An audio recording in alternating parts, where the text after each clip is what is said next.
प्रीति रघुनंदन, एक तरफ कोरोना के खिलाफ निर्णायक जंग की तैयारी हो रही है तो दूसरी ओर कोरोना पर सियासी युद्ध भी खुलकर हो रहा है। सोनिया गांधी कह रही है कि मोदी सरकार ने राज्यों पर वैक्सीनेशन की जिम्मेदारी देकर खुद पल्ला झाड़ लिया है। दिल्ली के उप मुख्यमंत्री मनीष सिसोदिया कह रहे हैं कि विदेशों में वाहवाही करवाने के लिए केंद्र सरकार ने अपने देश में लोगों को मरने के लिए छोड़ दिया है। तो उधर बीजेपी कह रही है कि केजरीवाल सरकार ऑक्सीजन और वैक्सीन को लेकर सिर्फ और सिर्फ झूठ फैला रही है, यानी वैक्सीन पर झूठ बोला जा रहा है। हर कोई कह रहा है कि कोरोना के मुद्दे पर सियासत नहीं होनी चाहिए, लेकिन सच्चाई यह है कि सियासत तो हो रही है और खुलकर हो रही है। सवाल है कि अगर एक दूसरे के खिलाफ तू तू मैं वाला रवैया चलता रहा तो सरकारों के बीच तालमेल कैसे होगा? आज इसी पर होगी देश की सबसे बड़ी बहस। कोरोना से लड़ाई, सियासी डोज हाई।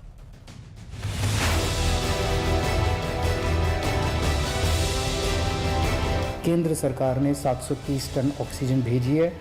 हम तहे दिल से दिल्ली की जनता की तरफ से उनका मुख्यमंत्री होने के नाते मैं केंद्र सरकार का बहुत बहुत शुक्रिया अदा करता हूँ। वैक्सीन की बहुत कमी है।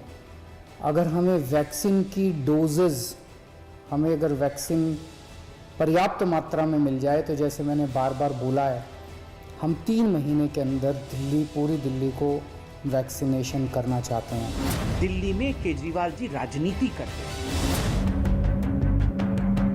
दिल्ली में कोरोना के नए केस में कुछ गिरावट जरूर आई है, लेकिन सियासत चरम पर है। ऑक्सीजन हो या फिर वैक्सीन, केजरीवाल सरकार और बीजेपी आमने सामने है। बीजेपी का आरोप है कि अरविंद केजरीवाल ऑक्सीजन के मुद्दे पर दिल्ली को गुमराह कर रहे हैं। केजरीवाल जी कहते हैं कि बहुत बहुत धन्यवाद, 730 मीट्रिक टन हमारी आवश्यकता थी, आपने दे दिया जी। और उसके बाद राघव चड्ढा जी कहते हैं कि ऑक्सीजन बुलेटिन में कि 976 मीट्रिक टन हमारी आवश्यकता है और हमें केवल 59% दिया। ट्रांसपोर्टर ने कहा मुझे भारतवर्ष के सभी मुख्यमंत्रियों के ऑर्डर मिल गए थे समय रहते। केजरीवाल जी के अर्थात दिल्ली सरकार का लास्ट में आया, क्योंकि वो तो बिजी थे, एडवर्टाइजमेंट करने में बिजी थे। 5.5 लाख का वैक्सीन का ऑर्डर प्लेस करते हैं और टीवी में आकर ऐसे एकदम भोला मासूम चेहरा बना करके कि 1,34,00,000 हमने पारित कर दिया है जी, हम आपको दे देंगे, घर घर जाके वैक्सीन दे देंगे। इससे पहले डिप्टी सीएम मनीष सिसोदिया ने वैक्सीन दूसरे देशों को देने के मुद्दे पर केंद्र सरकार को घेरा था। अंतर्राष्ट्रीय स्तर पर केंद्र सरकार अपनी इमेज बनाने में जुटी हुई थी। जिस समय हमारे देश के लोगों को वैक्सीन की जरूरत थी, हमारे सारे राज्य वैक्सीन मांग रहे थे, उस समय हम 6.5 करोड़ वैक्सीन विदेशों को दे रहे थे, सिर्फ इमेज मैनेजमेंट के लिए। उधर उद्धव सरकार भी केंद्र पर निशाना साधने से नहीं चूक रही है। जो केंद्र सरकार का प्लानिंग और कोऑर्डिनेशन है, जबरदस्त तरीके से फेल हुआ है। ना तो वो ऑक्सीजन दे पा रहे, ना तो वो वैक्सीनेशन दे पा रहे। इंटरव्यू पढ़ाया आपको मुंबई के कमिश्नर का, उन्होंने क्या कहा? 15 से 20 सेकंड के अंदर एसओएस जो हमारे कॉल्स थे, इमरजेंसी कॉल थे, उसके ऊपर भारत सरकार ने काम किया और जो भी हमें ऑक्सीजन चाहिए था हमें तुरंत मुहैया कराया। इसी बीच सीडब्ल्यूसी की बैठक में सोनिया गांधी ने मोदी सरकार को असफल बताया। सोनिया गांधी ने कहा, मोदी सरकार की प्राथमिकता विपक्ष की सरकारों के साथ भेदभाव करने की है। देश भर में फ्री टीकाकरण हो और वैक्सीनेशन के अभियान को विस्तार दिया जाए। कोरोना के खिलाफ जो संजीवनी देश के लिए जरूरी है, उस पर जमकर सियासी घमासान मचा हुआ है। ऐसे में कौन सही है और कौन गलत, इसी पर आज होगी देश की सबसे बड़ी बहस, आर पार। तो कोरोना पर सियासत किस तरह से हाई है, उस पर हम बात करेंगे, चर्चा करेंगे। एक बड़ा जबरदस्त पैनल हमारे साथ होगा, लेकिन उससे पहले आपके लिए इस पूरे विषय को समझ लेना जरूरी है। इसके लिए कोरोना पर सियासी जंग का विश्लेषण पहले कर लेते हैं, जिसमें सबसे महत्वपूर्ण पॉइंट सबसे पहले जो आपके सामने आ रहा है वो ये कि खुद को सही और दूसरे को गलत बताने की कोशिश जारी है। इसका मतलब क्या है? जब लोग मर रहे हैं तो सीधे सीधे अपनी जिम्मेदारी समझिए और काम पर लगिए। कोरोना पर सरकारों के बीच आपसी भरोसा होना बेहद जरूरी है। समन्वय, तालमेल, संतुलन होगा तभी तो इस लड़ाई से लड़ पाएंगे। मौजूदा हालात में सबको अपनी अपनी जिम्मेदारी निभानी होगी और इसी तरह से हम इस लड़ाई को जीत सकते हैं। लेकिन हो क्या रहा है? हो कुछ और रहा है। एक दूसरे को गलत दिखाने से जनता का कोई भला नहीं हो रहा है और जनता इस वक्त त्राहिमाम है। इस वक्त सबसे ज्यादा जिस बात की जरूरत है सिर्फ वही नहीं हो रहा है, बाकी सब कुछ हो रहा है। सियासत के चलते कोरोना के खिलाफ लड़ाई कमजोर हो रही है, लोग मर रहे हैं, लोग परेशान हैं और इस परेशानी को सुनने वाला उनके लिए कोई नहीं है। सब अपनी सियासत चमकाने में लगे हैं। तो ये तमाम वो विषय जिसके जरिए आज हम अपनी इस बहस को आगे बढ़ाएंगे। हमारे साथ एक बड़ा पैनल जुड़ रहा है, मैं परिचय करवा दूं अपने पैनल से। सबसे पहले बता दूंगी हमारे साथ बीजेपी अध्यक्ष आदेश गुप्ता साहब जुड़ रहे हैं, साथ ही हमारे साथ कांग्रेस पार्टी के प्रवक्ता रोहन गुप्ता होंगे, साथ ही समीर झा एमएलए, माफ कीजिएगा संजीव झा है आम आदमी पार्टी से हमारे साथ जुड़े हैं, साथ ही डॉक्टर समीर भाटी जुड़ेंगे जिनसे डॉक्टर क्या सोच रहे हैं अभी मौजूदा स्थिति पर उस पर बात करेंगे, और डॉक्टर अरुण पांडे भी हमारे साथ होंगे। आप सभी का बहुत बहुत स्वागत। संजीव झा जी, आज मैं शुरुआत आपसे करना चाहती हूं और मैं चाहती हूं कि आप इस वक्त दिल्ली की जनता को ये बताएं कि आप कहते हैं ऑक्सीजन पर कुछ, बीजेपी कहती है कुछ, आप लोग वैक्सीन पर कुछ और तथ्य रखते हैं, बीजेपी कुछ और तथ्य रखते हैं। आखिर किस बात को दिल्ली की जनता सच माने और किस बात को झूठ माने? देखिए, मुझे ये लगता है कि जनता ना हमारी बात का भरोसा करे, ना बाकी जो लोग कह रहे हैं। हो सकता है पॉलिटिक्स करते होंगे जैसा आप कह रहे हैं, लेकिन आप एक बात को तो सच मानेंगे कि पिछले 17 अप्रैल से लगातार दिल्ली सरकार दिल्ली की ऑक्सीजन की कमी को लेकर बात करती रही। 24 तारीख को बात कोर्ट में गई और लगातार पिछले 10 दिन से हाई कोर्ट और सुप्रीम कोर्ट दोनों ने कहा कि दिल्ली को ऑक्सीजन मिलना चाहिए। माननीय सुप्रीम कोर्ट ने यह तय किया कि 700 मीट्रिक टन ऑक्सीजन मिलना चाहिए। जब हम कोई राजनीति नहीं करना चाहते थे, जब ये पेपर पे एलोकेशन हुआ तब भी दिल्ली के मुख्यमंत्री उनको धन्यवाद किया, आपने एलोकेशन बढ़ाया, लेकिन वो पेपर पे रह गया, वो आया नहीं। जिस दिन 700 मीट्रिक टन पार किया एक दिन, तो उस दिन भी दिल्ली के मुख्यमंत्री चिट्ठी लिख के प्रधानमंत्री जी को धन्यवाद किया, क्योंकि हम नहीं चाहते थे कोई राजनीति हो। लेकिन उसके एक दिन के बाद किसी भी दिल्ली को 700 मीट्रिक टन नहीं मिला। लगातार कोर्ट के बहुत सारे ऐसे तल्ख टिप्पणी, तीखी टिप्पणी के बावजूद दिल्ली को ऑक्सीजन नहीं मिला। तो ये सारे आंकड़े में हम राजनीति कर सकते हैं, हम पॉलिटिकल पार्टी हैं। माननीय अदालत तो राजनीति नहीं कर सकते ना, सुप्रीम कोर्ट और हाई कोर्ट तो राजनीति नहीं कर सकते। तो जो जरूरत थी दिल्ली की उसकी बात की गई। अब रही बात वैक्सीन की, अब एक चीज समझिए कि अभी जब ये 18 साल के ऊपर वैक्सीनेशन की बात आई तो दिल्ली में लगभग 3 करोड़ डोज चाहिए और दिल्ली के मुख्यमंत्री ने कहा कि अगर हमें डोज मिलेगा तो हम 3 महीने में वैक्सीनेशन कर लेंगे, और हम अपने पूरी उसके लिए इंफ्रा तैयार किया। रोज हम लोग 1 लाख वैक्सीनेशन कर रहे थे, हमने कहा कि इसको 3 लाख तक ले जाएंगे ताकि हम वैक्सीनेट कर पाए। अब देखिए हमारे पास अब वैक्सीन नहीं है। अब हम जाने 64 करोड़ जब हमने दोनों कंपनियों को ऑर्डर किया, कोवैक्सीन को भी और बायोटेक को भी, तो उसके बाद केंद्र सरकार के एक IAS अधिकारी हैं विकासशील जी, उनका चिट्ठी आया कि इन्होंने कहा कि आपको एक कंपनी 92,000 देगा और एक कंपनी 2 लाख कुछ वैक्सीन देगा। अब हमें रोज 3 लाख वैक्सीन करना है तो एक दिन में ये सारी वैक्सीनेशन खत्म हो जाएगी। तो अगर गुस्सा आता है कि जब हमारे पास लोग वैक्सीनेशन करने के लिए स्लॉट बुक कर रहे हैं, स्लॉट नहीं बुक हुआ पा रहा है, और हम एक तरफ देख रहे हैं कि साढ़े 6 करोड़ वैक्सीन विदेश भेज दिया गया। तो मैं कहता हूं कि ये किस तरह की वाहवाही है, ये कौन सी राजनीति है? क्यों अपना चेहरा चमकाने के में इतना आप खो गए हैं कि अपनी जनता को भूल रहे हैं आप? मुझे ये लगता है कि ये कारण क्या था इसका। आप एक चीज समझिए कि अर्ली आपने पहले कह दिया कि कोरोना पे हमने जीत हासिल कर ली, क्योंकि आपको 4 स्टेट में चुनाव लड़ने जाना था। फिर उसके बाद आपने आपने सारा वैक्सीन को विदेश भेज दिया। एक चीज समझिए, आज 4 लाख का आंकड़ा आता है रोज डेथ का रेशियो, अगर ये पॉजिटिव रेशियो अगर आता है, अगर हम कहते हैं ये 6 करोड़ वैक्सीन अगर हमारे देश के लोगों को लगता है तो शायद ये कुछ हजार होता। तो मैं ये कह रहा हूं कि इनकी गलतियों के कारण आज देश के लोगों को, दिल्ली के लोगों को खामियाजा भुगतना पड़ रहा है। तो हम लोग सवाल उठाते हैं।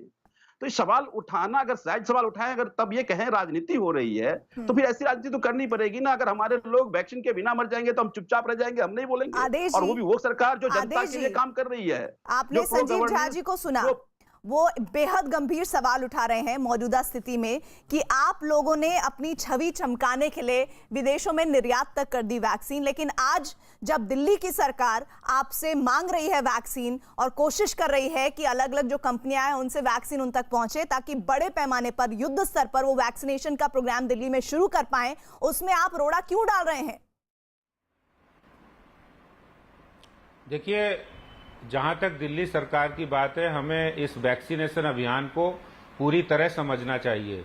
केंद्र सरकार पहले ये वैक्सीन पूरे सभी राज्यों को बिल्कुल फ्री 45 वर्ष से ऊपर के लोगों के लिए दे रही थी, जिसको राज्य 7 करोड़ पूरे देश की वैक्सीन राज्यों को जारी थी और दिल्ली में वो वैक्सीनेशन कराने में दिल्ली सरकार बिल्कुल विफल साबित रही है।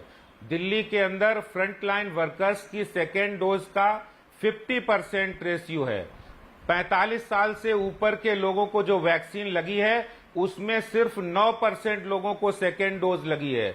इसी तरह से 60 साल से ऊपर के लोगों को वैक्सीन सिर्फ 17% लगी है। ये दिल्ली सरकार के प्रशासनिक फेल्योर का इससे बड़ा कोई उदाहरण नहीं हो सकता आदेश जी, है। देखिए, दो बातें हैं। एक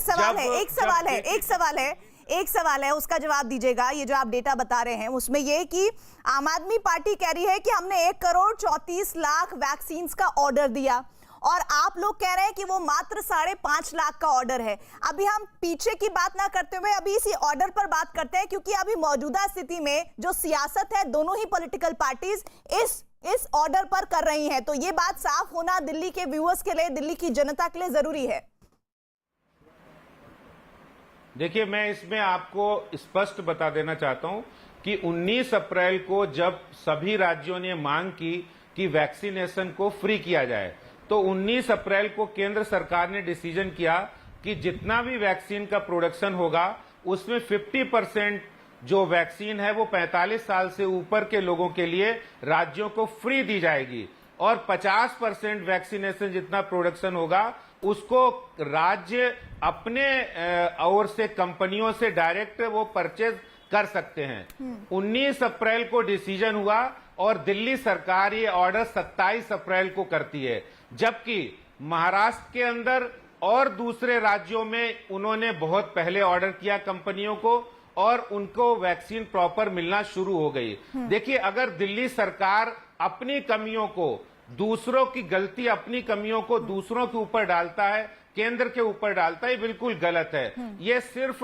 दिल्ली सरकार और जो वैक्सीनेशन कंपनियां हैं उनका मामला है, इसका केंद्र सरकार से कोई लेना देना नहीं है। इसमें दिल्ली सरकार बिल्कुल झूठ बोल रही है। वो अपनी नाकामियों को छुपाने के लिए ऐसा काम वो पहले भी करते रहे हैं।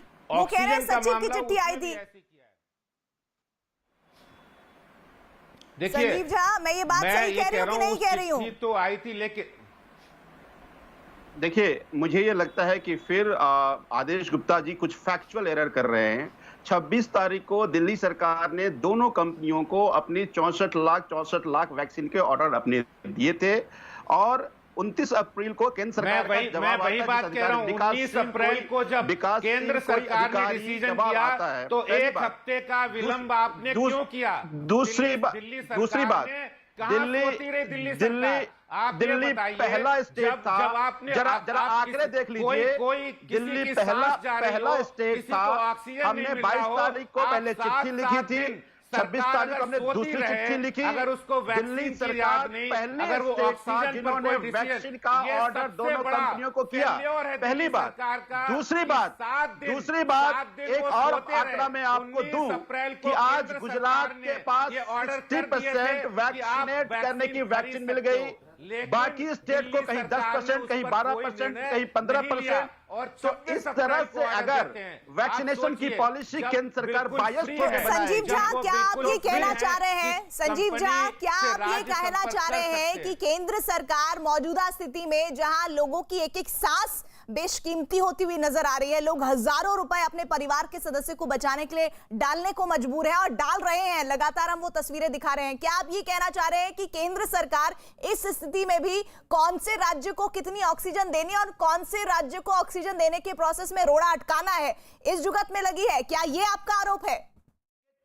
ये तो आंकड़े बता रहे हैं कि बाकी जितने स्टेट ने जितना मांगा, मुंबई का उदाहरण देखिए, दिल्ली जो मांग रहे हैं, ये आम आदमी पार्टी के लोग मिलाए, झूठ के सिवा कुछ नहीं। वैक्सीनेशन की भी बात करें तो गुजरात में 60% वैक्सीनेशन के डोज मिल चुके हैं। बाकी जितने भी देश के स्टेट हैं, कहीं 10%, कहीं 12%, कहीं 15%। तो इस तरह से अगर वैक्सीनेशन में अगर आप बायसेस रखेंगे तो फिर देश की जनता को उसको भुगतना पड़ेगा। वैसे तो मैं बता दूं कि पूरी की पूरी वैक्सीनेशन पॉलिसी में बड़ी सारी प्रॉब्लम्स हैं। मैं कहता हूं केंद्र सरकार की अलग रेट, स्टेट के लिए अलग रेट, और कॉर्पोरेट के लिए अलग, प्राइवेट हॉस्पिटल्स के लिए अलग रेट। होना ये चाहिए था कि नेशनल वैक्सीन पूरे वर्ल्ड में होता है, चाहे यूरोप हो, अमेरिका हो, कि पूरी वैक्सीनेशन एक्वायर सेंट्रल गवर्नमेंट ने किया, फिर स्टेट को डिस्ट्रीब्यूट किया, वो एक रेट पे किया, चूंकि केंद्र अच्छे से निगोशिएट कर सकती है। स्टेट कैसे निगोशिएट करेगा? अब ये चाहेंगे तो दिल्ली को नहीं मिलेगा। तो मेरा ये कहना है, फिर कहना है 50% केंद्र सरकार, 50% स्टेट, तो 50% किसका? टोटल डोज का वो कब तक मिलेगा? तो पूरी पॉलिसी में इतनी घालमेल है, मुझे लगता है पूरे वर्ल्ड में जितनी पॉलिसी लैक्यूना वैक्सीनेशन को लेकर इंडिया में इतना कहीं नहीं है, कोई क्लैरिटी नहीं है, केंद्र सरकार कोई प्लान नहीं है।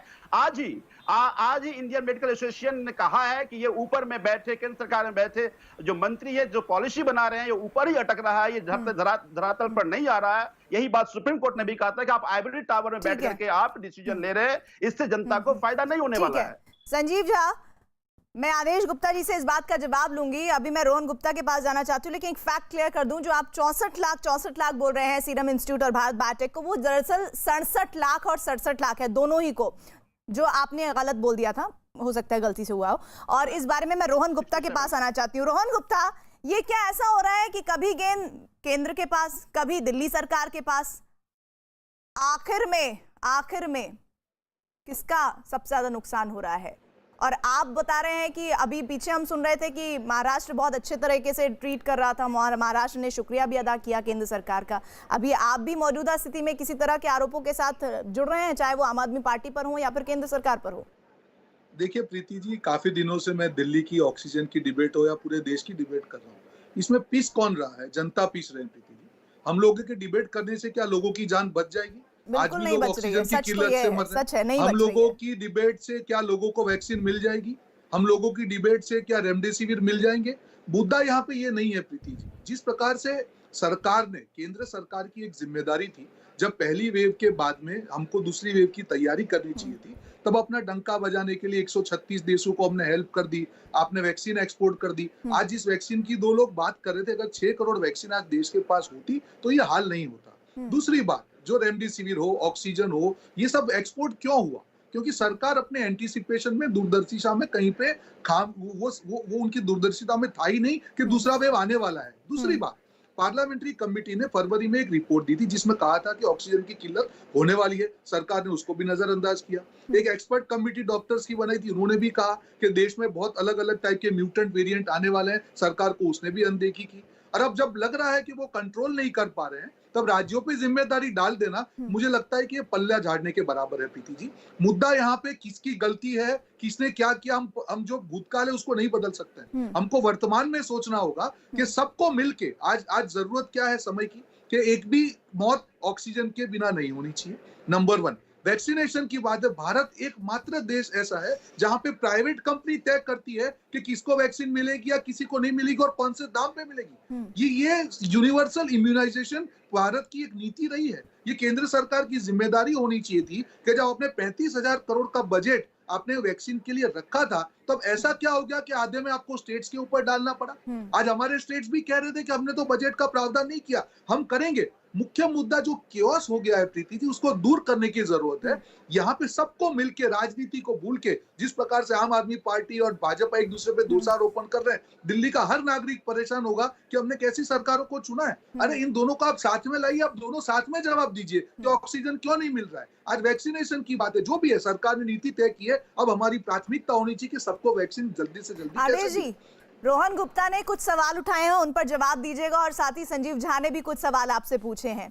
दरअसल सच ये है, जो पूरे देश में इस वक्त एक आदमी मानता है, वो ये कि कोरोना से मौत नहीं हो रही है, ऑक्सीजन उस कोरोना से लड़ने के लिए चाहिए, वो नहीं मिल पा रही है।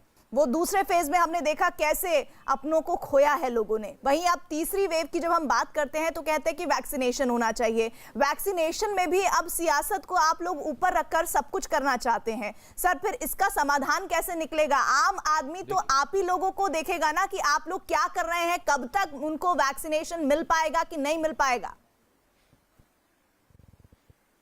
देखिए, मैं आपको दोनों अलग अलग सवाल हैं और दोनों का उत्तर अगर हम देखें तो आम आदमी पार्टी जो दिल्ली के मालिक हैं, जिस तरह से ऑक्सीजन क्राइसिस हुआ, आपने देखा होगा केंद्र सरकार ने लगातार ऑक्सीजन का कोटा इनको बढ़ाकर दिया है।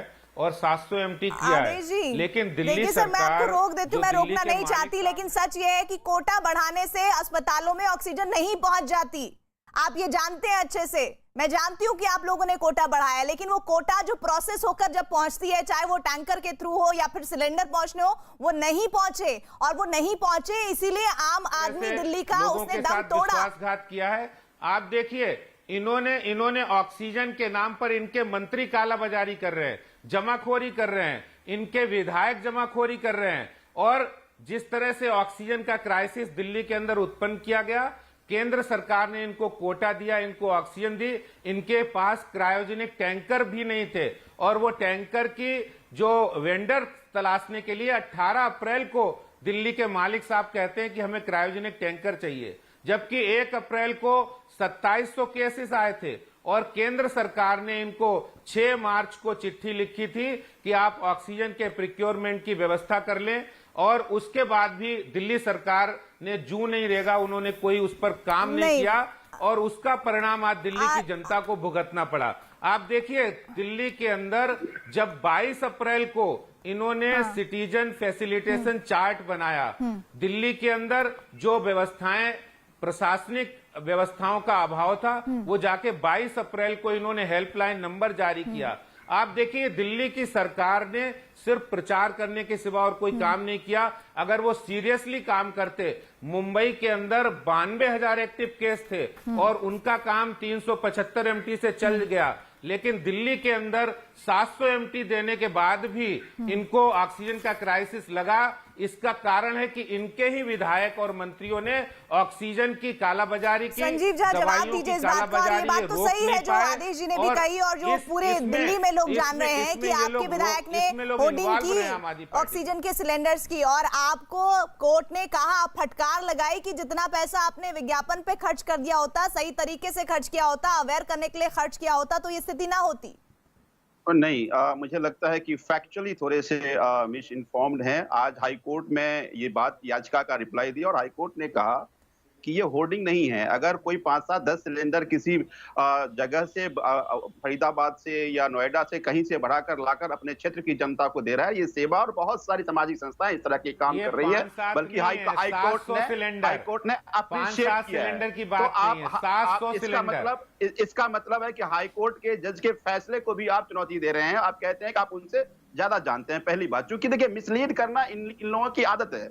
आपने देखा कि आज से 4 दिन पहले डीडीयू के बाहर एक सेफ्टी टैंक जब रिवॉल्व हो रहा था, इन्होंने कहा कि ऑक्सीजन लीक कराया जा रहा है और बीजेपी के बड़े बड़े नेता ने इसको ट्वीट किया। बाद में डीडीयू के डॉक्टर्स ने कहा कि इससे हमारा मोरल डाउन होता है, हमें डिफेम मत कीजिए। तो ये इस तरह की घटिया राजनीति करते हैं, मैं उसमें नहीं पड़ता। दूसरी बात जो इन्होंने कहा कि देखिए, ऑक्सीजन की एलोकेशन की बात थी, तो पहले हमें ऑक्सीजन मिलता था उत्तर प्रदेश, हरियाणा और राजस्थान से। अचानक इन्होंने कह दिया कि 19 तारीख को एलोकेशन आपको मिलेगा उड़ीसा से, झारखंड से। अब उड़ीसा झारखंड से एलोकेशन मिलेगा तो हमें तो क्रायोजेनिक टैंकर हमारे पास तो नहीं है, हम उसको कैसे ले आ पाते हैं। हमने केंद्र सरकार को कहा कि आपके पास क्रायोजेनिक टैंकर है, क्योंकि इन्होंने ही सुप्रीम कोर्ट में कहा कि 1631 क्रायोजेनिक टैंकर हैं, हमारा उत्पादन 8500 मीट्रिक टन है। अगर 1631 क्रायोजेनिक टैंकर है तो उसकी जो कैरिंग कैपेसिटी है वो 23,000 मीट्रिक टन है। तो इसका मतलब है, लेकिन ये चूंकि नेशनल स्टेट केंद्र सरकार की जिम्मेदारी लेनी पड़ेगी, हमारे पास, हम स्टेट नहीं है, टैंकर हमारे पास नहीं। यही बात सुप्रीम कोर्ट ने इनको कहा कि आपकी जिम्मेदारी है कि आप दिल्ली की दहलीज तक दे आइए ऑक्सीजन, और डिस्ट्रीब्यूशन की जिम्मेदारी स्टेट की होगी।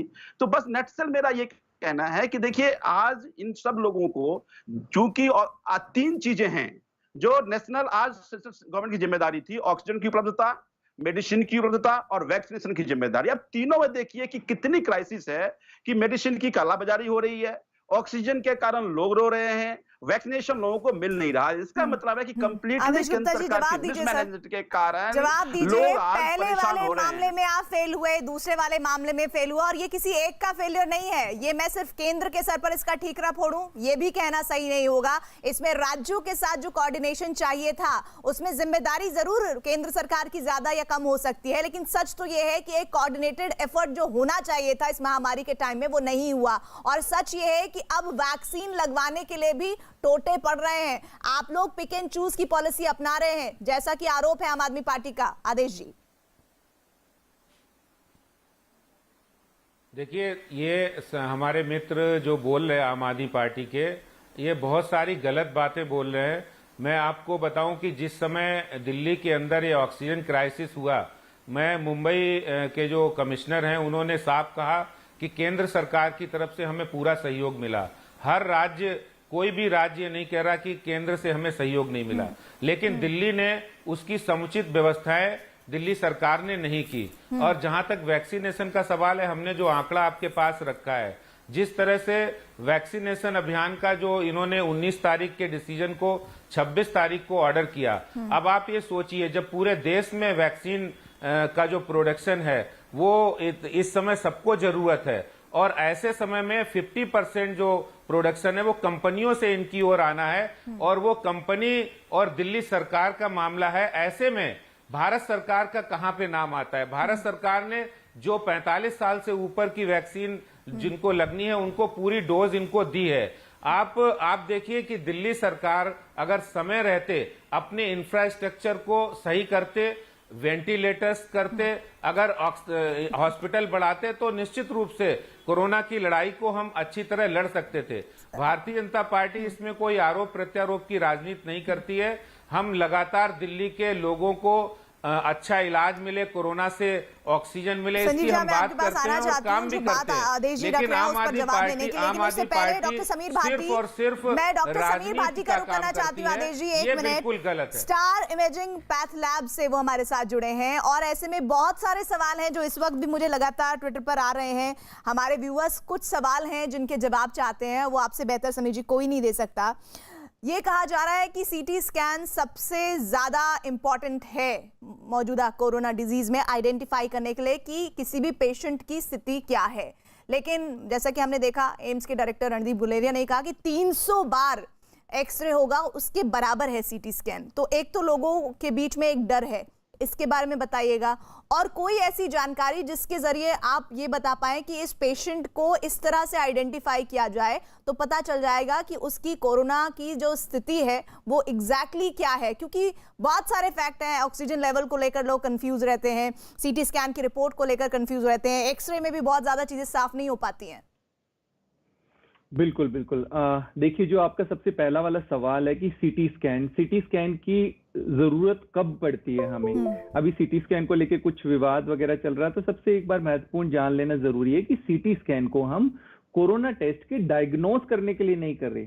सीटी स्कैन का मतलब है हमें ये देखना है कि बीमारी की गंभीरता कितनी है, ये उसके लिए किया जाता है। कोरोना टेस्ट के लिए तो आपके लिए अभी भी जो RT-PCR टेस्ट है उसी को ही गोल्ड स्टैंडर्ड माना जाता है। अब सवाल आ गया कि RT-PCR में नेगेटिव आ जाता है, तो हाँ, RT-PCR में नेगेटिव आ जाता है, पर अगर आपको सिम्टम है और RT-PCR में नेगेटिव आ गया तो आपको सबसे महत्वपूर्ण है कि अपने आप को आइसोलेट करना है, आपको उसको आगे फर्दर ट्रांसमिट नहीं करना। अब क्वेश्चन आ गया कि ठीक है, अगर आपका एक बार नेगेटिव आ गया तो आप फॉलो अप उस टेस्ट को ही दोबारा करिए, RT-PCR को ही, ताकि एक बार हमें ये पता लग पाए कि आप कोरोना से संक्रमित हैं कि नहीं।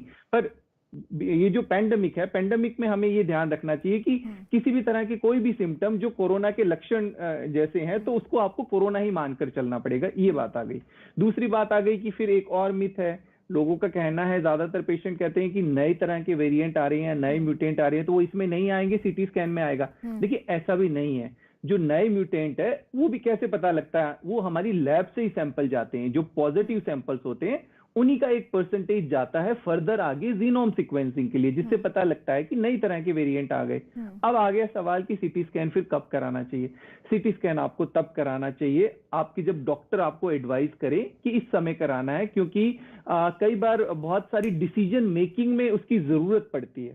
सीटी स्कैन आपको ये बता देता है कि आपके जो फेफड़े हैं, जो लंग्स हैं, उनमें संक्रमण हुआ है कि नहीं हुआ है, हुआ है तो वो कितना हुआ है। उसको 3 कैटेगरी में डिवाइड करते हैं, क्या माइल्ड है, हल्का है, या मॉडरेट है, थोड़ा ज्यादा है, या सीवियरिटी की तरफ है। तो इस तरह की डिसीजन मेकिंग में आपको हेल्प मिलता है।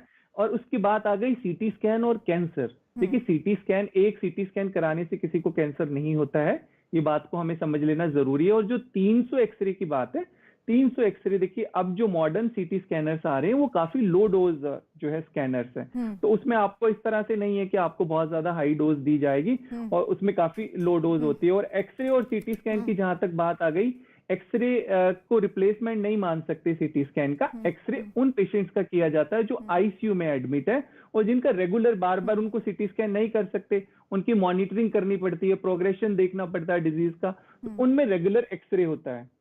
तो ये सब चीजें इनको हमें समझ लेना बहुत ज्यादा जरूरी है। डॉक्टर अरुण पांडे, बहुत सारे फैक्ट्स आ रहे हैं, कुछ लोग कुछ वीडियोस भी बना रहे हैं, कुछ लोग कह रहे हैं कि आप इस तरह की चीज़ों को अपनाइए, आप काढ़ा ज़्यादा से ज़्यादा पीजिए, कोई कह रहा है कि आप सिर्फ मेडिसिन लीजिए, बहुत तरह की कंफ्यूजन्स भी है इस वक्त। तो आपके मुताबिक एक कोरोना पेशेंट को, अपने आप को या उसको अटेंड करने वाले व्यक्ति को किस तरह से बातों को ध्यान में रखना चाहिए और मौजूदा स्थिति में वैक्सीनेशन कितनी बड़ी ज़रूरत है तीसरी वेव से पहले, इस पर भी रोशनी डालिएगा। जी देखिए प्रीति जी, सबसे पहली बात जो आपने क्वेश्चन पूछा कि कोरोना में बहुत सारे वीडियो जो व्हाट्सएप यूनिवर्सिटी और फेसबुक यूनिवर्सिटी में बहुत तमाम तरह की चीजें हो रही हैं। मैं इस पे सबसे पहली बात मैं ये करना चाहूंगा कि देखिए आपने काढ़ा की भी बात की, तो काढ़ा मेरे घर में भी ये डिजीज आने से पहले भी पिया जाता था, आज भी पिया जाता, तो उस पर मैं बहुत कुछ नहीं बोलूंगा कि काढ़ा फायदा कर रहा है कि नहीं कर रहा है। हाँ, लेकिन मैं एक बात जरूर बोलूंगा, जो आपने कहा कि कोरोना के मरीज जो हैं वो क्या करें, दवा कौन सी लें, कैसे अपने आप को बचाएं, दूसरे को इन्फेक्शन देने से कैसे बचाएं। तो जो सबसे पहली चीज है, चाहे इस पेंडेमिक में माना जाता है कि जब भी पेंडेमिक आती है और आपको कोई भी डिजीज होती है, यानी कि आपकी तबीयत जैसे ही खराब होती है, ये मान लीजिए कि आपको वो डिजीज है, मैं आपके चैनल के माध्यम से बताना चाहता हूं कि अगर आपको आपकी तबीयत खराब है तो ये मान लीजिए कि आपको उस पेंडेमिक का शिकार हो रहे हैं या फिर आप उसको इन्फेक्शन आपको हो रहा है। फिर दूसरा काम क्या करना है, सबसे पहला काम करना है अपने आप को आइसोलेट करना। आइसोलेट होने के बाद आप अपनी आरटीपीसीआर कराना है, घर पे भी अब मुहैया है, आप लोग कॉल करके घर पे आप सैंपल कलेक्ट कर लीजिए। तो जैसे ही आइसोलेट करा लेते हैं तो अपनी जो इन्फेक्टिविटी है दूसरे एक मानव से दूसरे मानव में फैलाने की जो क्षमता है वो रोक देते हैं। जैसे घर में होते हैं, घर में भी बताना चाहता हूं कि अगर आप होम आइसोलेट कर रहे हैं तो उसमें क्या क्या प्रिकॉशन रखना है जिससे आपके घर में और लोग इन्फेक्ट ना हो। सबसे पहले जिसके भी घर में कोई इन्फेक्शन है, कोई इन्फेक्टेड पेशेंट है, वो घर में भी मास्क लगाएं। और मास्क लगाना एक सबसे बड़ा हथियार इस समय मास्क है हमारे पास। देखिए मैं अभी भी आपके चैनल पे लाइव हूँ, फिर भी मैं मास्क लगाया हूँ, इसलिए कि मास्क हमारा पहला हथियार है इस इन्फेक्शन को रोकने के लिए। दूसरी बात, आप घर में आइसोलेट हो गए, दवा जो मैं फिर बोल रहा हूं, आपको हॉस्पिटल जाने की तब तक जरूरत नहीं है जब तक सीवियरिटी, सबको पता है कि सीवियर क्या है, माइल्ड, मॉडरेट और सीवियर डिजीज के 3 चरण हैं। आपको माइल्ड इन्फेक्शन है तो घर में ही रहना है, मॉडरेट और उस समय घर में रह के आप टेलीमेडिसिन कंसल्टेंसी ले सकते हैं, वहां पे आप अपने डॉक्टर मित्र से बात कर सकते हैं। बहुत तमाम ऐसे हर अस्पताल लगभग टेलीमेडिसिन व्यवस्था चालू कर रखे हैं, उनमें किसी से कॉल कीजिए, वो दवाई प्रिस्क्राइब कर देंगे। ये जानकारी बहुत अहम है, ये जानकारी मरीजों के लिए और उनके तीमारदारों के लिए बहुत अहम है, लेकिन आपने हमारे राजनीतिज्ञों को भी सुना इस वक्त, उनके लिए आपकी कोई एडवाइस है कि क्या करें पेंडेमिक में और क्या ना करें? मैं राजनीतिक व्यू नहीं, सही और गलत क्या होना चाहिए मौजूदा स्थिति में, उस पर बात कर रही हूँ। देखिए प्रीति जी, मैं एक चीज और बताता हूं कि मैं किसी भी सियासत से नहीं आता, लेकिन मैं एक बात जरूर अपील करूंगा आपके चैनल के माध्यम से कि सियासी लोग जो मास्क अपना आंखों पे लगा रखा है ना, मुंह, नाक और आंखों तक, उस आंख वाले मास्क को थोड़ा सा नीचे कर लें और वास्तविकता देखिए साहब, क्योंकि मैं फिर बोल रहा हूँ, ये राष्ट्रीय त्रासदी है, इसको राष्ट्रीय अवसाद में मत बदलिए। एक दूसरे को पे आरोप प्रत्यारोप लगाने की प्रीति जी इस समय जरूरत नहीं है, हम लोग को मिलकर साथ काम करने की जरूरत है। अगर जहां पे ऑक्सीजन नहीं पहुंच रहा है तो इसमें यह देखना नहीं है कि पक्ष का शासन है, विपक्ष का शासन है, कौन सी पार्टी का शासन है, हमें वहां पे एक साथ मिलकर, और पेंडेमिक जैसे जो खतरनाक जो चीजें सिचुएशन है उससे हम लोग केवल मिलकर ही लड़ सकते हैं प्रीति जी। हम लोग केवल एक दूसरे का हौसला बढ़ा सकते हैं। देखिए जब डिबेट में इस तरह की बातें होती है ना साहब, तो हम जैसे कोरोना योद्धाओं का मनोबल टूटता है कि देखिए हम लोग अपनी पूरी क्षमता से लड़ने की कोशिश कर रहे हैं उस कोविड से, और यहाँ पे जब ये देखते हैं कि ये फला व्यक्ति बोलता है, फला प्रवक्ता बोलता है कि हमारी जिम्मेदारी नहीं थी जी, इनकी जिम्मेदारी थी, मेरी जिम्मेदारी नहीं थी जी, इनकी जिम्मेदारी थी, तो मेरी तो ये अपील ये है कि जितने लोग बैठे हैं, मेरी अपील इनसे ये है कि जब पहली लहर में जब बात हो रही थी कि दूसरी लहर आ सकती थी, हमने तैयारी नहीं की, ये चूक है, लेकिन साहब अभी भी जगेंगे, अभी भी साथ मिलके आएंगे तो तीसरी लहर को हम लोग रोक सकते हैं। और इस तीसरी लहर को रोकने के लिए सबसे बड़ा जो कारगर हथियार है वो वैक्सीनेशन है। बिल्कुल, और इस हमने वैक्सीनेशन पर वैक्सीनेशन आपने देखा डॉक्टर अरुण की किस तरह की बयानबाजियां हो रही हैं। रोहन गुप्ता, मैं आपके पास आना चाहती हूं। अभी तक तो जब भी चर्चाएं होती थी तो कांग्रेस पार्टी के तमाम नेता प्रवक्ता यही कहते थे कि 70 सालों में ही ये हुआ, 70 सालों में ही वही हुआ, बाकी समय कुछ नहीं हुआ। अब तो उद्धव सरकार भी कहने लगी है कि एनडीए सरकार पर उन्होंने सवाल उठाया और कहा है कि अभी भी मौजूदा जो सरकार है वो नेहरू और गांधी के बनाए हुए सिस्टम पर चल रही है। ऐसा क्यों लगा आप लोगों को? आपकी सहयोगी है इसलिए आपसे पूछ रही हूं सवाल। देखिए प्रीति जी, अभी जो डॉक्टर साहब ने अभी एक बहुत अच्छी बात कही कि ये राष्ट्रीय आपदा है। यूनिवर्सल इम्यूनाइजेशन कांग्रेस के समय में, कांग्रेस की सरकारों के समय में देश ने देखा है। हर एक नागरिक को वैक्सीन मिले, ये केंद्र सरकार की जिम्मेदारी है। और आज जो एक्सपर्ट ने भी कहा कि इसको रोकने का एक ही तरीका है, वैक्सीन वैक्सीन वैक्सीन। हमारी सरकार, चलो उन्होंने 6 करोड़ वैक्सीन एक्सपोर्ट कर दी, अगर आज वो वैक्सीन एक्सपोर्ट नहीं होती तो आज वो 6 करोड़ वैक्सीन भारतीयों को लगती, वो जाने दीजिए। पर पल्ला झाड़कर अब राज्य सरकारों के जिम्मे ये चीज डालना, और वो प्राइवेट कंपनी जो रेट भी प्राइवेट कंपनी तय करे, और प्राइवेट कंपनी ये भी तय करे कि कितना कोटा स्टेट गवर्नमेंट को मिलेगा या प्राइवेट सेक्टर को मिलेगा, ये तो गलत चीज है। यूनिवर्सल इम्यूनाइजेशन का मतलब जो लैंसेट जो है, अगर आप उसका भी आर्टिकल पढ़ेंगे, यही है वैक्सीनेशन वैक्सीनेशन वैक्सीनेशन। केंद्र सरकार को एक नीति तय करनी चाहिए थी, एक ही रेट तय करती। अगर केंद्र सरकार को 175 में जो चीज मिले, क्यों राज्य को 600 रुपए देना पड़े? वो पैसा किसका है? देश की जनता का है। एक ही वैक्सीन के पैसे में 3 वैक्सीन हम लोग ले सकते हैं, पर ये केंद्र सरकार ने ये काम क्यों किया? दूसरा, कंपलसरी लाइसेंसिंग की मैं बात करता हूं। देश में बहुत सारे मैन्युफैक्चरर्स हैं, अगर आप कंपलसरी लाइसेंसिंग की प्रोविजन जो पास्ट में एचआईवी के लिए हुआ है, अगर उसको आप इंपोज करते तो आज 10-12 मैन्युफैक्चरर होते, उनके बीच में कंपटीशन होती, वैक्सीन सस्ती होती और हमको वैक्सीन बहुत ज्यादा मिलती। आज इतनी क्रिटिसाइज होने के बाद में 28 अप्रैल को केंद्र सरकार ने वैक्सीन का दूसरा ऑर्डर रखा है। मैं आज यहाँ पे राजनीतिक बात नहीं कर रहा हूँ प्रीति जी, पर आज देश जो परिस्थिति में है, ये एक ऐसा देश है जो ऑक्सीजन का सबसे बड़ा मैन्युफैक्चर है, ये ऐसा देश है जो दवाइयों का सबसे बड़ा मैन्युफैक्चर है, और ये ऐसा देश है जहाँ पे वैक्सीन पहले आई और वैक्सीन हमने एक्सपोर्ट कर दी। आज जब देश के नागरिक ये तीनों चीज के लिए तड़प रहे हैं तो सरकार की जिम्मेदारी तो तय होगी। भूल जाइए पास्ट को, भूल जाइए, उससे लोगों की जान वापस नहीं आएगी। आज से शुरुआत हो, केंद्र सरकार सारी राज्य सरकारों को साथ में ले, एक रणनीति तय करे। बात चल रही है लॉकडाउन की, करना नहीं करना, दिल्ली में अलग साइड से लॉकडाउन चल रहा है। आप लोग सहयोगी नहीं कर रहे हैं, आप लोग राजनीति कर रहे हैं। कर रहा है आज बीजेपी कह रही है ऑफ कोर्स। मैनेजमेंट एक्ट में प्रीति जी, आज सारा पावर प्रधानमंत्री जी के पास में। आज प्रधानमंत्री जी पल्ला झाड़ रहे हैं कि आप अपने हिसाब से वैक्सीन दीजिए, अपने हिसाब से लॉकडाउन कीजिए। क्यों? क्योंकि उनको डर लग गया कि 4 लाख जो केस आए हैं, जो उन्होंने एंटीसिपेट नहीं किया, उनको डर लगता है लोगों के क्रिटिसिज्म से।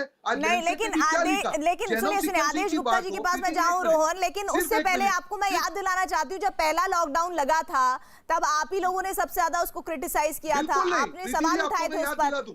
मैं उस टाइम पे भी डिबेट में था, हमने लॉकडाउन का विरोध नहीं किया। उस टाइम पे यही कहते थे कि लॉकडाउन में आपका जो यूज करना है, टेस्टिंग को, ट्रेसिंग को, ये हमको करना चाहिए था। उस टाइम पे भी हमने नहीं किया। नहीं, आपने लॉकडाउन का आप लोगों ने विरोध किया था। हो सकता है उसमें कांग्रेस पार्टी की तरफ से आपने ना किया हो, लेकिन लगभग कांग्रेस पार्टी के हर नेता ने उस वक्त लॉकडाउन का विरोध किया था। अगर सरकार हर आदमी के अकाउंट में 6000 रुपए डालती तो आज माइग्रेंट लेबर का इश्यू नहीं होता। हमने कभी लॉकडाउन का विरोध नहीं किया। आज भी राहुल जी ने क्या कहा, आप कीजिए, पर उसमें आपको जेनोम सीक्वेंसिंग की बात हो, वैक्सीनेशन की बात हो, दवाइयों की बात हो, आर्थिक पैकेज की बात हो, सारी चीजों को इकट्ठा करके कीजिए। पूरा देश आपके साथ है। आदमी की जान से इस कदर खिलवाड़ किया जा रहा है। अभी कितने परिवार तबाह हो गए, और अगर वैक्सीन नहीं पहुंची तो कितने परिवार तबाह हो जाएंगे? आप लोगों को अंदाजा है इस बात का?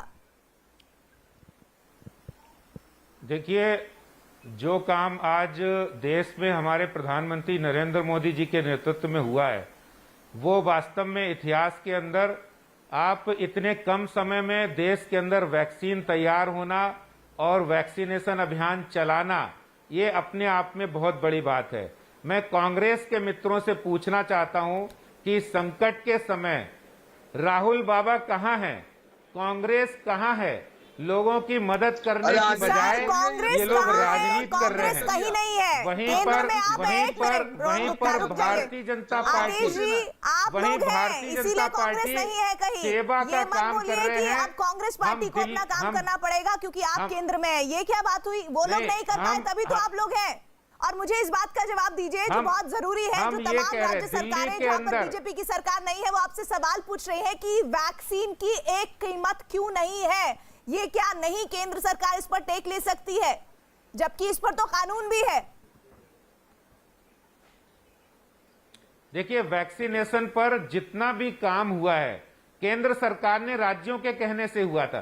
पहले तो केंद्र फ्री ही दे रहा था सभी राज्यों को। आज भी 50% वैक्सीन केंद्र राज्यों को फ्री दे रहा है। राज्यों के कहने पर ही इसको 50% फ्री हटाएंगे। आप देखिए, ये राज्यों के कहने पर ही ये किया गया। उनके परिचित में जिन्होंने सुनिए जिन्होंने भी वैक्सीन लगवाने की कोशिश की है बाहर कहीं अस्पताल में, तो 700 से लेकर 900 से लेकर 1200 रुपए तक का रजिस्ट्रेशन उन्हें देना पड़ा है। आप कह रहे हैं मुफ्त में वैक्सीन मिल रही है। प्रीति जी आप एक बार क्वेश्चन कर लीजिए। मैं कह रहा हूं, जो पहले मैं जवाब दूंगा कांग्रेस के मित्रों का, जो बात वैक्सीन की कर रहे हैं। भारत प्रधानमंत्री जी ने वैक्सीनेशन अभियान बिल्कुल फ्री पूरे देश में चल रहा था, और उसको जब राज्यों ने मांग की कि हमें भी लिबर्टी दी जाए, तो राज्यों को 50% अपनी अनुमति दी गई कि आप खरीद सकते हैं। और पूरे देश में ये जो वैक्सीनेशन आज जितना आप देखिए 8 महीने के अंदर जितना प्रोडक्शन तेजी से हुआ है, इतना पूरे वर्ल्ड में कहीं नहीं हुआ है। विश्व का सबसे बड़ा वैक्सीनेशन अभियान है, और इस पर ये लोग राजनीति कर रहे हैं, जबकि संकट के समय इनको साथ मिलकर काम करने की जरूरत थी। आज राहुल बाबा कहीं नहीं दिखाई पड़ रहे हैं, कांग्रेस कहीं नहीं दिखाई पड़ रही है। भारतीय जनता पार्टी के कार्यकर्ता, जो लोग घर में कोरोना से पीड़ित हैं, उनको खाना भी पहुंचा रहे हैं, उनको ऑक्सीजन भी दिलवा रहे हैं, और उनको दवाइयां भी दिलवा रहे हैं। लेकिन ये लोग राजनीति करने से बाज नहीं आ रहे हैं। अच्छा आदेश जी, एक मिनट रोहन गुप्ता, एक मिनट। आदेश जी, आपको पता है कई ऐसे लोग जो सीनियर सिटीजन हैं, उन्होंने पहली तो डोज ले ली, उनको दूसरी डोज नहीं मिल पा रही है क्योंकि अवेलेबल ही नहीं है, डोजेस है ही नहीं, डोजेस खत्म हो चुकी हैं। इसके लिए कौन जिम्मेदार है? इस पर प्रीति जी, मैं आपके चैनल पर बड़े स्पष्ट तरीके से कहना चाहता हूं प्रामाणिकता के साथ कि दिल्ली सरकार इस मुद्दे पर झूठ बोल रही है। हमारे पास पूरे आंकड़े हैं कि जो सेकेंड डोज है, जो 45 साल से ऊपर के लोगों को लगने वाली है, उसकी पूरी 5.5 लाख डोज दिल्ली को मिली है। और इन्होंने पहले फेज में जो वैक्सीनेशन में जितनी ढिलाई बरती है, आप देखिए 9% और 17% वैक्सीनेशन किया है। ये दिल्ली सरकार की सरासर लापरवाही है। जो 45 साल से ऊपर के लोग हैं, उनका वैक्सीन पूरी पहुंचाई गई है। सिर्फ जो दिक्कत जहां आ रही है वो 18 से 44 साल के लोगों के बीच आ रही है, क्योंकि वो दिल्ली सरकार ने कंपनियों से परचेस करना है।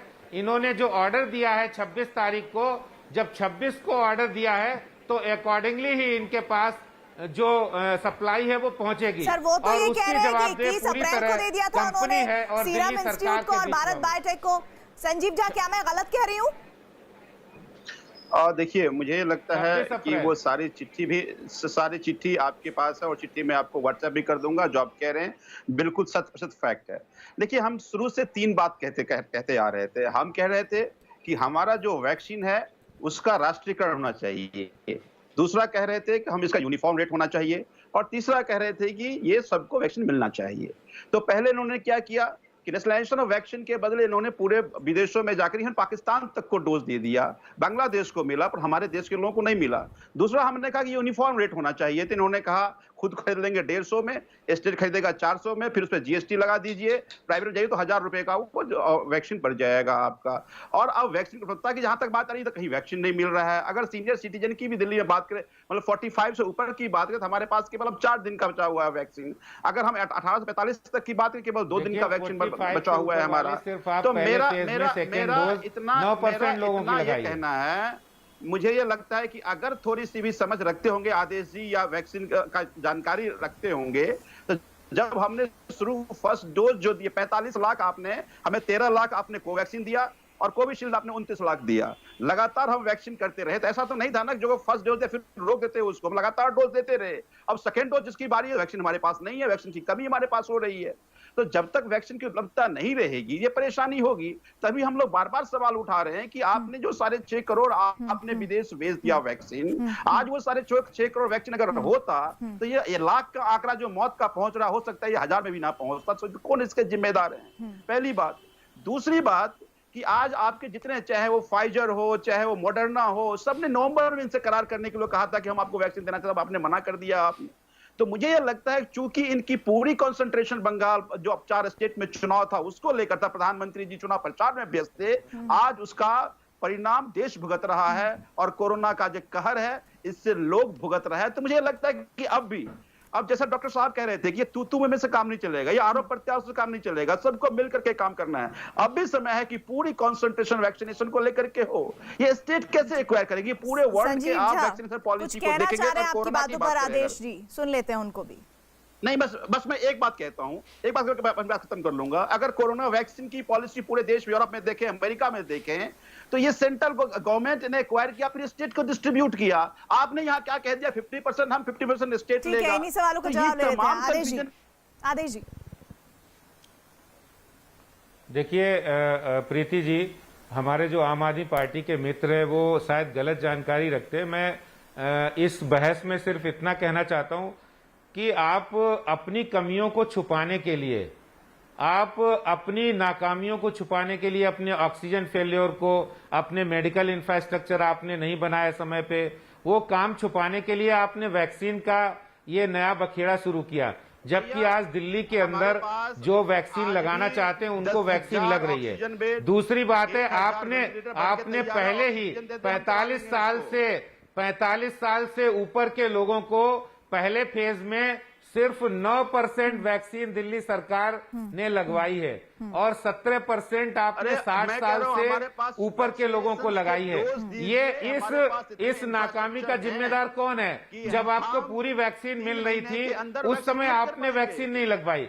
और आज भी प्रीति जी मैं कहना चाहता हूं कि आज भी इनको 45 साल से ऊपर के लोगों के लिए पूरी वैक्सीन मिल रही है और 45 साल से नीचे 18 साल भाटी के पास मैं जाना चाहती हूँ और कुछ फैक्ट्स के साथ वो अपनी बात को रखेंगे, इस बात की उम्मीद करती हूँ।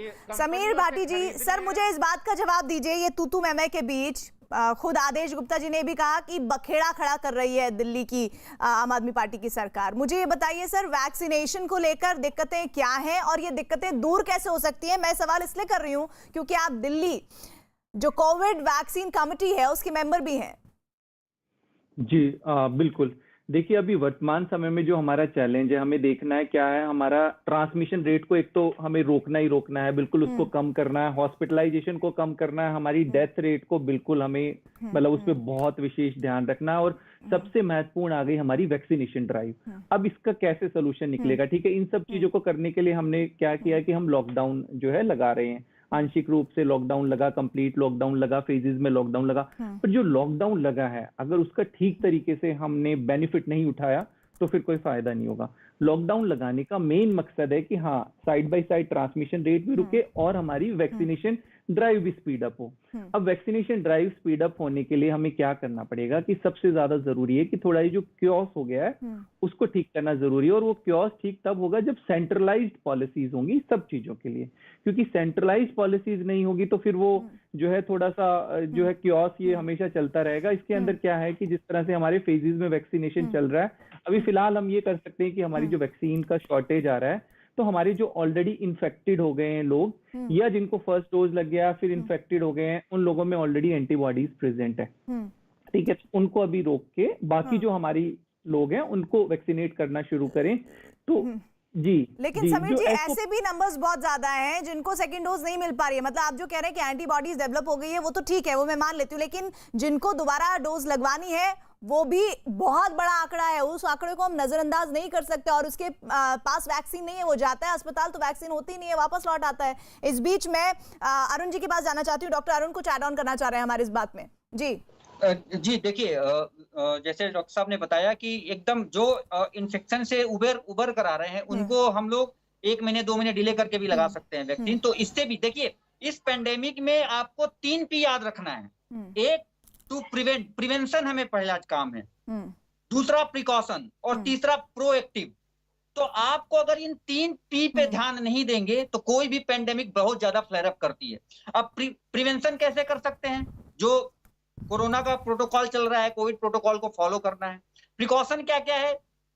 जो भी इन्फेक्टेड, जो भी जिसको भी लग रहा है कि मेरी तबीयत खराब है, उस प्रिकॉशन ले, जिससे कि ब्रेक द चेन वाली बात हम लोग उसको अप्लाई करें। और प्रोएक्टिव होने का मतलब हम लोग अब आगे क्या ऐसा करें कि ये फर्दर दूसरे तीसरे फेज में हम ना पहुंचे, यानी कि हमें वैक्सीन लगाना है लोगों को एजुकेट। मैं फिर आपके चैनल के माध्यम से कहूं तो कि हो डॉक्टर सकता है अरुण, आप ये बात कहना चाह रहे हैं जिसमें सबसे बड़ी बात आखिर वाला जो पी है, जिसे प्रोएक्टिव आप कह रहे हैं, उस प्रोएक्टिव में सबसे ज्यादा भागीदारी तो हमारे जो बाकी 3 पैनलिस्ट हैं उनकी हो जाती है, जो कि राजनीति से ताल्लुक रखते हैं, क्योंकि अगर उनकी भागीदारी में समन्वय होगा तभी हम इस महामारी से पार पा सकते हैं। और इस बीच कू ऐप पर हमने एक सवाल पूछा था, उस सवाल का जिक्र अब मैं करना चाहती हूँ। सियासत से कोरोना के खिलाफ लड़ाई कमजोर होगी, ये सवाल हमने कू ऐप पर पूछा था और बड़ी तादाद में आपने इस पर जवाब दिया है। और जो आंकड़ा हमारे सामने आया वो 87% लोगों ने हाँ में जवाब दिया है कि सियासत से कोरोना के खिलाफ लड़ाई कमजोर होगी। वहीं 13% लोगों ने नहीं में जवाब दिया। उनका मानना है कि सियासत से कोरोना के खिलाफ लड़ाई कमजोर नहीं होगी। तो एक बड़ा जो हमारा ये सर्वे हमने किया था वो आपके सामने है। इस बीच कुछ अच्छी तस्वीरें भी हम अपने इस शो में दिखाना चाहते हैं। एक अस्पताल से ये तस्वीरें सामने आई हैं। इन तस्वीरों के साथ मैं आपको छोड़े जाना चाहती हूँ, लेकिन एक बार फिर से जरा इन तस्वीरों को दिखा देना चाहती हूँ और इनके बारे में कुछ बता देना चाहती हूँ। और शायद इन्हीं के लिए कहा जा रहा है कि हौसला ज़रूरी है। और ये भी कहा जाता है, ये कोविड पेशेंट्स हैं और देखिए किस तरह से उनके साथ जो लोग उनकी देखभाल करते हैं, खासतौर पर डॉक्टर्स और नर्सेज, वो भी इसमें कितने उत्साह से लबरेज हैं। यही हौसला चाहिए कोरोना से लड़ाई में, सिर्फ इन पेशेंट्स और डॉक्टर्स और नर्सों के बीच नहीं, बल्कि हमारे जो केंद्र और राज्य के बीच एक कोऑर्डिनेशन के तौर पर ये हौसला अगर होगा तो हम इससे भी बड़ी और महामारियों को झेल लेंगे और जीत कर आगे बढ़ेंगे।